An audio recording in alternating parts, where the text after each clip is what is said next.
My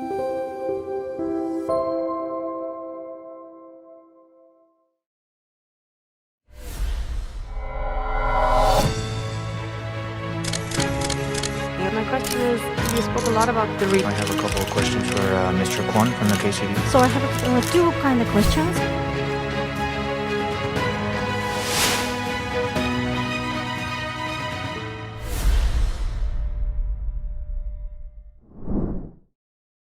안녕하세요. 아나운서 박지슬입니다.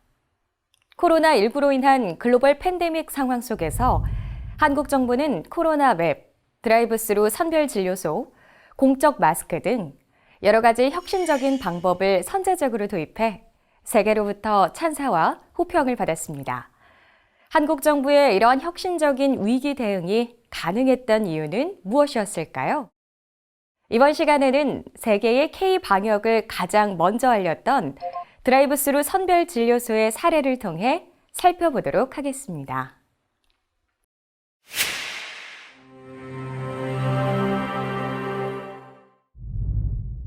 드라이브스루는 차에서 내리지 않고 음식 등을 편리하게 테이크아웃 할 수 있는 구매 시스템을 말합니다. 1930년대 자동차의 나라 미국에서 처음 도입된 것으로 알려져 있습니다. 한국에선 주로 패스트푸드나 커피 전문점에 드라이브스루가 도입되어 있는데 세계 최초의 드라이브스루는 놀랍게도 미국의 국립은행이었다고 합니다. 미국을 비롯한 여러 나라에선 드라이브스루 은행 외에도 드라이브스루 대형마트, 드라이브스루 주류 판매점 등 다양한 이색 드라이브스루 시스템이 도입 및 운영되고 있습니다. 특히 지난 2017년 네덜란드 총선에선 드라이브스루 투표소가 도입돼 실제로 투표율을 높이는 데도 큰 도움이 됐다고 합니다. 그런데 2020년 코로나19로 인한 글로벌 팬데믹 상황 속에서 전 세계의 극찬을 받는 새로운 드라이브스루 서비스가 등장합니다. 바로 한국의 드라이브스루 선별진료소입니다.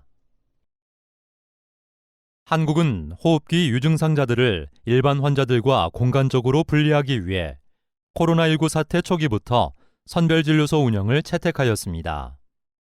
그러나 선별진료소를 새로 구축해야 하는 상황과 실제 검사 과정에서 환자 한 사람을 검사할 때마다 매번 다시 진료소의 방역과 소독을 실시하고 의료진의 방역복을 교체한 후 다음 환자의 검사까지 30분 이상이 소요되는 상황은 막대한 검사 비용과 검사 속도의 지체를 가져왔습니다.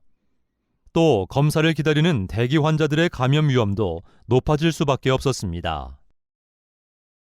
이런 가운데 한국의 한 도시를 중심으로 코로나19가 빠르게 확산되고 있는 심각한 상황이 발생하게 되었습니다.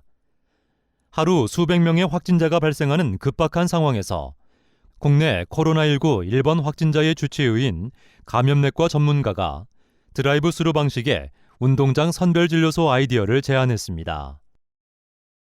이 아이디어를 지역의 한 민간병원에서 수용하면서 첫 번째 드라이브스루 선별진료소가 설치 및 운영될 수 있었습니다. 이렇게 민간병원에서 시작된 드라이브스루 선별진료소는 지방자치단체로 확대되었고 중앙재난안전대책본부는 자동차 이동형 선별진료소 표준 운영 모델을 마련하여 전국에 배포했습니다. 전국적으로 최대 82개의 드라이브스루 선별진료소가 설치 운영되었고 그 성과는 획기적이었습니다. 먼저 호흡기 유증상자와 의료진의 접촉을 최소화시켜 의료진의 교차 감염 위험성을 현저히 낮출 수 있었습니다. 또 최소 30분 이상이 소요되던 검사 시간을 5분에서 10분 내외로 크게 줄여 보다 신속한 검사가 가능해졌습니다. 그뿐만이 아닙니다. 유증상자가 자기 차량으로만 이동하기 때문에 대중교통을 이용할 경우 발생할 수 있는 이동 동선 내 접촉 범위가 제한되어 바이러스의 확산 가능성을 크게 낮출 수 있습니다. 또 이런 드라이브스루 선별진료소는 이른바 K-방역이라고 하는 한국의 방역 모델이 해외로 확산되는 결과를 가져오는데 결정적인 역할을 담당하기도 했습니다. 영국, 미국, 호주, 독일 등의 나라에서도 한국형 드라이브스루 선별진료소 모델을 도입하였는데 특히 미국의 경우 초반에는 드라이브스루 검사 방식에 회의적인 반응을 보이던 트럼프 대통령조차 3월 13일 국가 비상사태를 선언하면서 한국형 드라이브스루 검사 방식의 도입을 함께 발표하기도 했습니다. 드라이브스루 방식에 대한 우리 국민들의 집단적인 경험은 이후 지역 경제를 살리기 위한 드라이브스루 마켓, 드라이브스루 횟집, 드라이브스루 교과서 발부 등 코로나19로 인한 경제적, 사회적 위기를 극복하기 위한 다양한 아이디어로 이어지기도 했습니다. 그럼 세계의 찬사를 받은 드라이브스루 선별진료소라는 혁신적인 모델이 주는 시사점은 무엇일까요? 생각의 전환을 통한 혁신적 아이디어의 확산, 현장 대응 중심의 체계 구축, 문제 해결을 위한 속도의 중요성 등의 요인이 있는데 한 가지씩 살펴보겠습니다.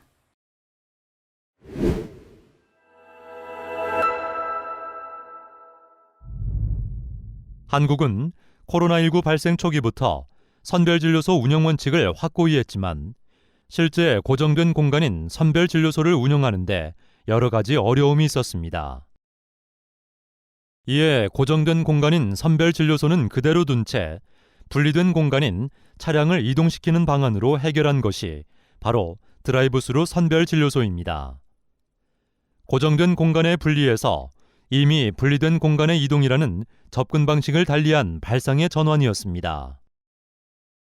이런 발상의 전환은 현장 전문가가 갖고 있는 높은 현장 지식이 자유롭게 논의될 수 있었던 환경이 마련되었기 때문입니다.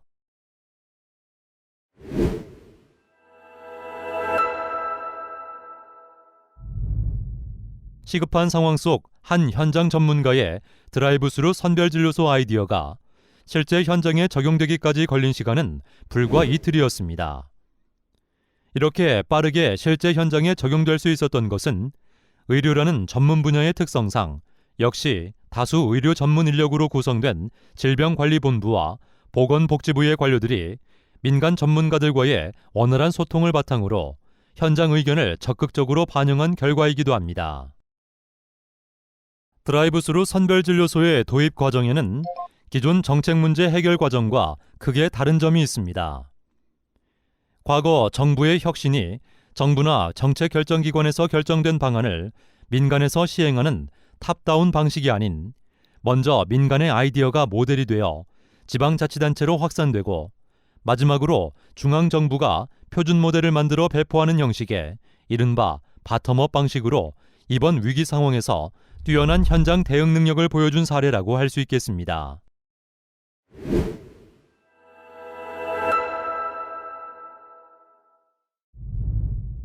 아무리 좋은 아이디어도 그 실행이 뒷받침될 수 없다면 무용지물이 되기 마련인데요. 이번엔 달랐습니다. 드라이브스루 선별진료소의 검체 채취 속도를 감당하려면 대규모 검사 및 진단 능력을 확보하는 것이 필수적이었습니다. 그런데 한국은 지난 메르스 사태의 경험을 바탕으로 이를 현실화시켰습니다.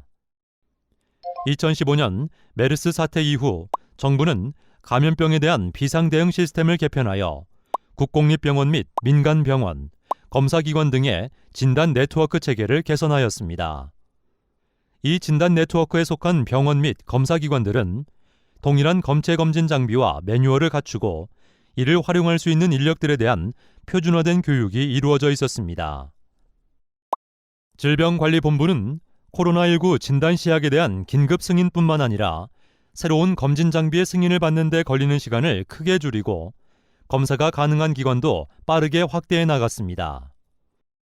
그 결과 2월 20일 총 31개소였던 검사기관이 3월 9일 기준 95개소로 20여일 만에 3배 이상 빠르게 확대되었습니다. 짧은 시간에 이런 신속한 대응이 가능했던 것은 메르스 사태의 뼈아픈 실패의 경험 덕분이었습니다. 한국 정부는 메르스 사태의 교훈을 바탕으로 감염병 관리 의료체계 체질을 대대적으로 개선하고 이를 통해 지속적으로 대규모 검사 및 진단 능력을 확보하고 긴급 상황에 즉각 적용할 수 있도록 매뉴얼을 마련하는 등 준비된 모습을 보였습니다. 뿐만 아니라 각 지자체를 중심으로 신종 재출현 감염병 위기관리 대응 훈련을 소방훈련과 같은 방식으로 실시하여 유사시에 유관기관들이 매뉴얼에 따라 즉각적으로 대응할 수 있도록 대응 체계를 구축해왔습니다. 이처럼 K방역의 혁신은 하루아침에 이뤄진 것이 아니라 한국 정부가 메르스 사태 이후 준비해온 혁신이었기에 가능했던 것입니다. 이처럼 드라이브스루 선별진료소 도입 사례는 여러 성공 요인을 통해 정부의 혁신 역량을 드러낸 사례라 할 수 있습니다.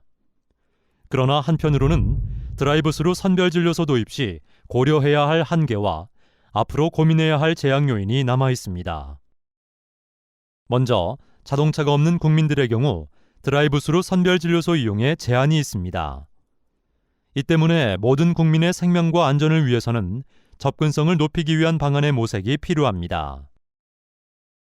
또 드라이브스루 선별진료소의 설치를 위해서는 원활한 차량 통행과 차량의 이동 동선이 확보되어야 할 뿐만 아니라 의료 폐기물 보관이 가능한 공간이 확보되어야 하는 등 공간적인 설치 여건에 제약이 따릅니다.